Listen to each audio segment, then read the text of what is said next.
Hello guys, today I'm going to show you how to achieve this cinematic color grading in DaVinci Resolve.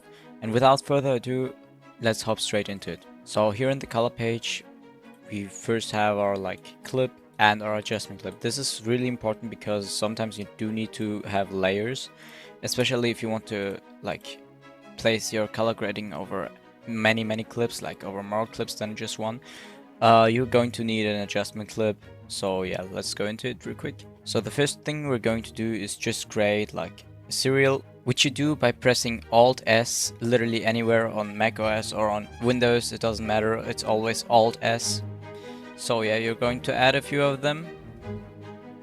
That's around right. And on your second node, you're going to press Alt P like 3 times, so you have like three of those. These are called parallel nodes. So yeah, the first thing you're going to do now is type in color space transform. You're going to match your input color space and input gamma to the color space and gamma that you're currently working with, which is S-Log3 for me. So I'm going to select Sony S Gamma 3 Cine and S-Log3. It does already look better than before, but that's going to change in a second because we're going to match our output color space to DaVinci White Gamut, which we do right here.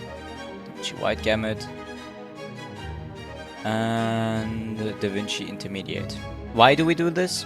Because DaVinci White Gamut gives us a lot more color space to working with.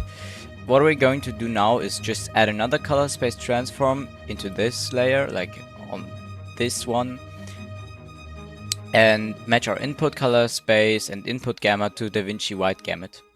Just right this. Our output color space is going to be Rec 709 with Cineon Film Log selected. Why do we do this? Because if you want to add a LUT or anything, you can just use the film looks, which need an input gamma of Cineon Film Log. So if you want to add any LUTs, which we don't want to do right now, you're going to need this output gamma. What we do want to do now is add a film look creator,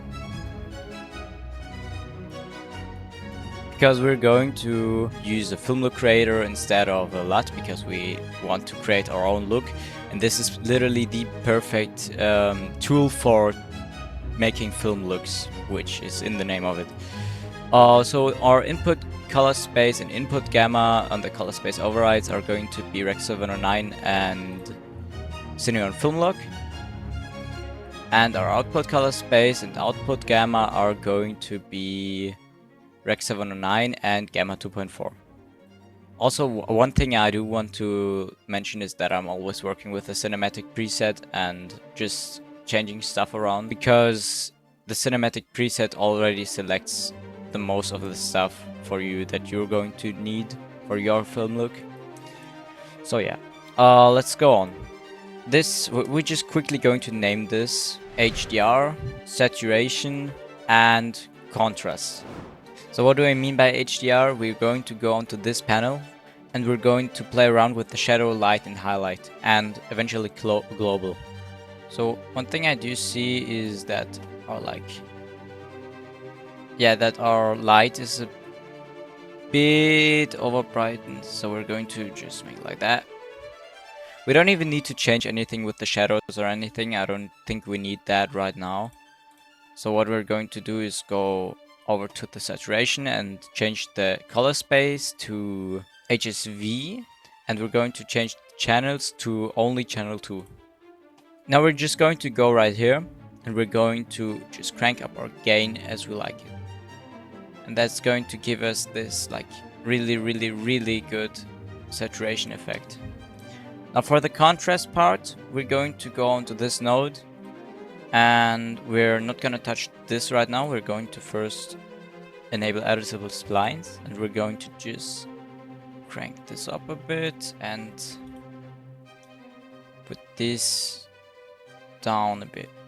Yeah, just like that. Just play around with that until you have something that you like.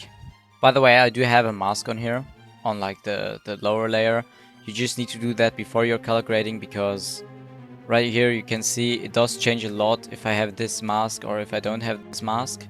So we can basically play around with the layers more. It just basically creates some contrast. So the next thing we're going to do is playing around with our film look creator settings. I like to pull down the exposure a bit, maybe the contrast as well. The fade, we do want to bring it down right now because that's kind of what I'm going for. White balance tint, we're not going to touch this right now. I'm just going to bring down the saturation a little bit and bring up the richness.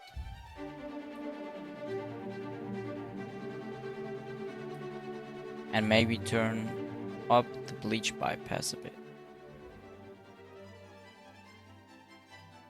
Yeah, just till we have something that we like.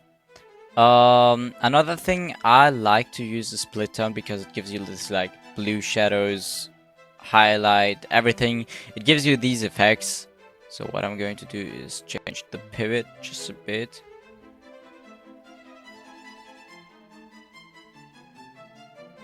Yes, that's exactly what I'm going for. Just play around with the amount. More amount gives you more blue shadows and less amount gives you less blue shadows. So these shadows look great. Yes. And now, and it's important to do this right now and not do it earlier because you're going to have many complications if you do it earlier. You're going to add another one, another serial node before this node, and add a parallel node. Connect those two alpha outputs and get a Relight node, which is basically going to correct this light. So let's see what our depth map gives us. Yeah, this is pretty much alright. We're just going to turn off that Relight preview. Go into this one and just press this. Alright. And bring down the shadows all the way till you have something you like. Now you're going to go down here and you're going to maybe add some light. Maybe also, yeah, also like that, so you have something like some contrast to your bluish darks. So you have some like, yes, some warm temperature in your light. Just bring that up a bit. Maybe also change a bit with the global stuff. Also the shadows, I think. The only thing you have to do now is just add a simple glow. Yes, and you're going to have